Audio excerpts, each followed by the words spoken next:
Shalom, salam sejahtera bagi Bapak Ibu, Saudara-saudara, anak-anak yang dikasihi oleh Tuhan Yesus Kristus. Jumpa kembali bersama saya Pendeta Eka di dalam renungan firman Tuhan pada hari ini, hari Rabu 27 Desember 2023. Sukacita dan damai sejahtera dari Tuhan Yesus kiranya menyertai hidup kita sekalian. Puji Tuhan. Pembacaan firman Tuhan hari ini sampai pada surat Galatia pasal yang pertama. Kiranya firman Tuhan yang kita baca dan sebentar kita renungkan sungguh memberkati kita sekalian. Puji Tuhan. Baik, sebelum kita akan merenungkan bagian firman Tuhan bacaan hari ini, mari kita akan berdoa bersama.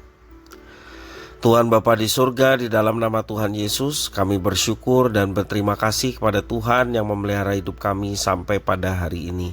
Biarlah setiap kebaikan Tuhan yang boleh kami alami sungguh menjadikan kami semakin mengenal pribadi Tuhan, dan pengenalan akan Tuhan membawa kami untuk hidup dalam ketaatan akan firman Tuhan.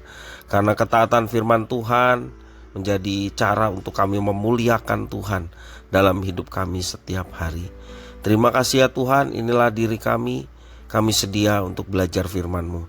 Demi nama Yesus Kristus kami berdoa. Haleluya, amin. Galatia pasal yang pertama ini saya akan membacakan ayat 1 sampai yang kelima saja sebagai perenungan kita pada hari ini. Demikian firman Tuhan. Dari Paulus, seorang rasul, bukan karena manusia, juga bukan oleh seorang manusia, melainkan oleh Yesus Kristus dan Allah Bapa yang telah membangkitkan Dia dari antara orang mati, dan dari semua saudara yang ada bersama-sama dengan aku kepada jemaat-jemaat di Galatia. Kasih karunia menyertai kamu dan damai sejahtera dari Allah Bapa kita dan dari Tuhan Yesus Kristus yang telah menyerahkan dirinya karena dosa-dosa kita untuk melepaskan kita dari dunia jahat yang sekarang ini menurut kehendak Allah dan Bapa kita. Baginyalah kemuliaan selama-lamanya. Amin. Demikian firman Tuhan. Bapak Ibu Saudara-saudara, Paulus memulai surat ini dengan memperkenalkan diri sebagai Rasul Yesus Kristus. Ia menjadi Rasul bukan karena manusia yang mengangkatnya, melainkan Yesus Kristus dan Allah Bapa yang mengukuhkan jabatan Rasul tersebut. Paulus dan beberapa rekan pelayanan melihat jemaat Galatia tidak lagi seperti dahulu. Mereka telah berubah dan malah mulai berani memberontak. Penyebabnya adalah ulah dari beberapa orang yang tidak bertanggung jawab, yaitu para penyebar Injil palsu. Pemahaman yang mereka ajarkan berdampak pada kekacauan dan kehancuran iman jemaat. Alhasil, jemaat di Galatia pun berubah setia kepada Tuhan. Bahkan dari antara mereka sudah ada yang meninggalkan iman kepada Yesus sebagai Tuhan dan Juru Selamat. Kondisi tersebut membuat Paulus dan teman-teman merasa gagal. Semua usaha mereka menjadi tampak sia-sia. Untuk memberi respon pada situasi itu, Rasul Paulus dan rekan-rekan sepelayanan mengirim surat teguran.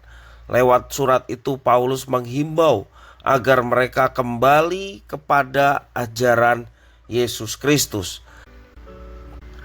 Paulus memberikan nasihat dengan menekankan bahwa hanya Yesus Kristus saja yang bisa menjaga dan melindungi dan juga memberikan damai sejahtera sukacita kepada manusia yang berdosa.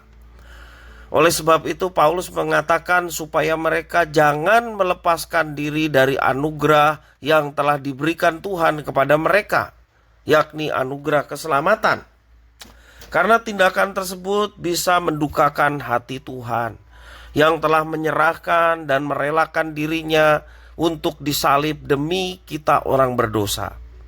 Nasihat Paulus kepada jemaat di Galatia pun berlaku bagi kita orang Kristen yang hidup di masa sekarang ini.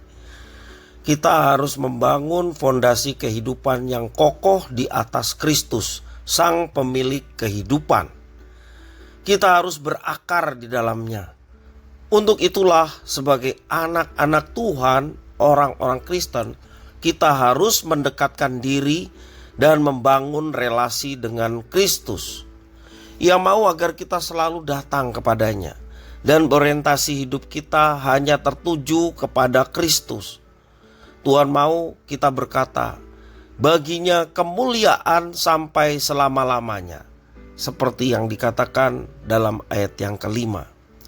Mari kita senantiasa memohon kepada Tuhan supaya kiranya Tuhan menolong kita untuk tetap hidup dalam relasi dengan Tuhan, persekutuan dengan Tuhan, sehingga hidup kita terjaga, iman kita terjaga dari berbagai macam serangan, baik dari dalam maupun dari luar.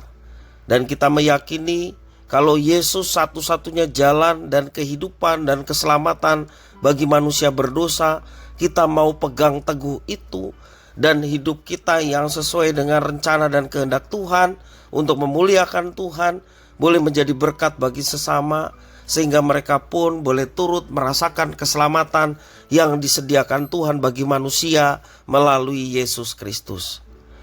Ada berbagai macam tantangan di dalam kehidupan kita. Kalau keselamatan merupakan berkat terbesar Tuhan berikan kepada kita, apalagi apa yang kita alami di dunia, termasuk persoalan dan tantangan, Tuhan yang akan menuntun kita dan Dia yang akan memberikan pertolongan ketika kita menghadapinya, juga diberikan kemampuan untuk kita dapat mengatasinya. Sehingga iman kita mau berkata, segala perkara dapat kutanggung di dalam Dia yang memberikan kekuatan kepadaku. Bukan kita yang kuat, tetapi Tuhan yang kuat. Dia yang memberikan kemampuan untuk kita dapat mengatasinya, sehingga kita berkata, puji Tuhan, haleluya. Karena segala sesuatu dari Dia, oleh Dia, kepada Dia, bagi Dialah kemuliaan untuk selama-lamanya. Biarlah iman kita semakin teguh di dalam Kristus, dan hidup kita pun boleh menjadi berkat bagi sesama, memuliakan Tuhan melalui semuanya ini. Firman Tuhan memberkati kita sekalian. Mari kita berdoa. Terima kasih Tuhan atas firman-Mu. Berkenan Engkau memampukan kami untuk kami menjadi pelaku-pelaku firman. Iman kami semakin diteguhkan di dalam Yesus, dan hidup kami boleh memancarkan terang Kristus menjadi berkat bagi sesama. Terima kasih Tuhan. Inilah doa, permohonan, ucapan syukur kami. Semuanya kami haturkan demi nama Yesus Kristus, Tuhan dan Juru Selamat kami. Haleluya. Amin.